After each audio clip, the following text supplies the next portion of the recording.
Yang menjadi persoalan adalah bagaimana sekiranya menjelang pemilihan umum terjadi sesuatu yang di luar dugaan kita bersama. Pro dan kontra mengiringi wacana amandemen terbatas Undang-Undang Dasar 1945. Amandemen diperlukan khususnya terkait kondisi darurat mendekati pemilihan umum. UUD 1945 merupakan hasil sidang umum Majelis Permusyawaratan Rakyat MPR pada 14 hingga 21 Oktober 1999.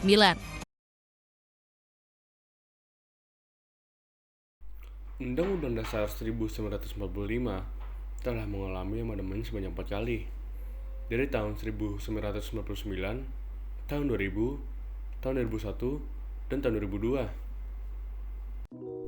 Pada amandemen ketiga pada tahun 2001, UUD 1945 mengalami beberapa perubahan, yang salah satunya adalah menghapus Dewan Pertimbangan Agung. Mengapa bisa seperti itu? Kita akan membahasnya sembari membahas sejarah tentang Dewan Pertimbangan Agung.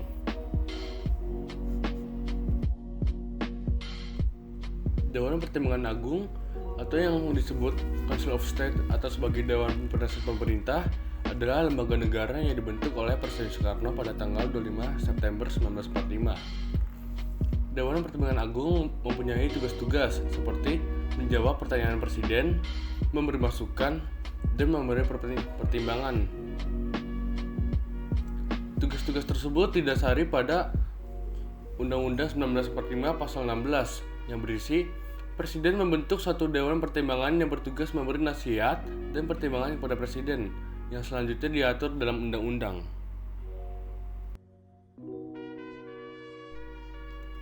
Kemudian pada tanggal 5 Juli 1999, Presiden Soekarno mengeluarkan dekret Presiden yang salah satu isinya ialah membentuk Dewan Pertimbangan Agung sementara.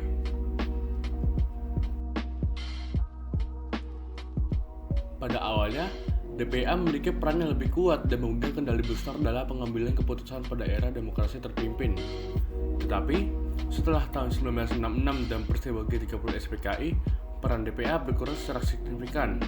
Hal ini disebabkan karena DPA dituduh memiliki keterkaitan rezim Soekarno dan mendukung kudeta G30 SPKI.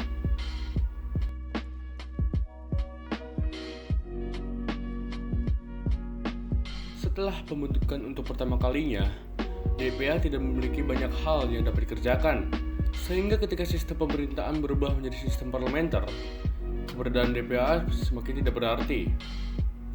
Walaupun eksis hingga tahun 1949, namun nasib DPA sebagai lembaga konstitusional menjadi terpuruk.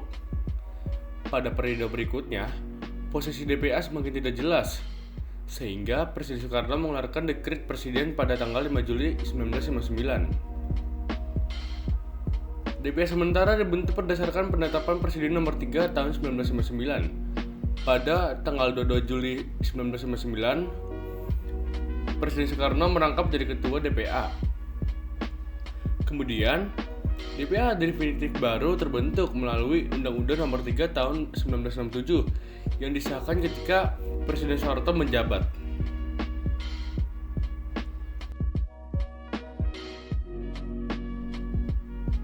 Sehingga pada tahun 2001, UUD 1945 mengalami amandemen untuk yang ketiga kalinya. Di amandemen ini, lembaga negara DPA dihapus dan digantikan dengan Dewan Pertimbangan Presiden.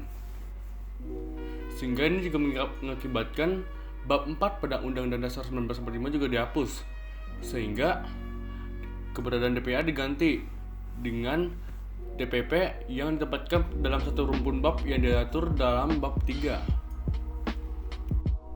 Pada tahun 2004, Dewan Pertimbangan Agung pun dibubarkan dan digantikan oleh Dewan Pertimbangan Presiden yang dibentuk pada tanggal 10 April tahun 2007 yang diatur dalam Undang-Undang Dasar nomor 19 tahun 2006.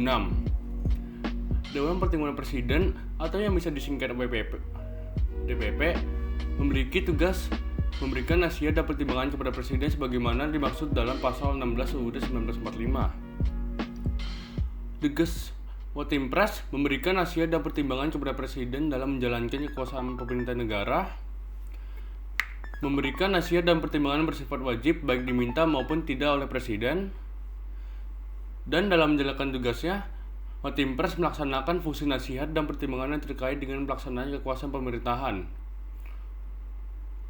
Tim Pers tidak dibenarkan memberikan keterangan, pernyataan, dan atau menyebarluaskan isi nasihat dan pertimbangan kepada pihak manapun.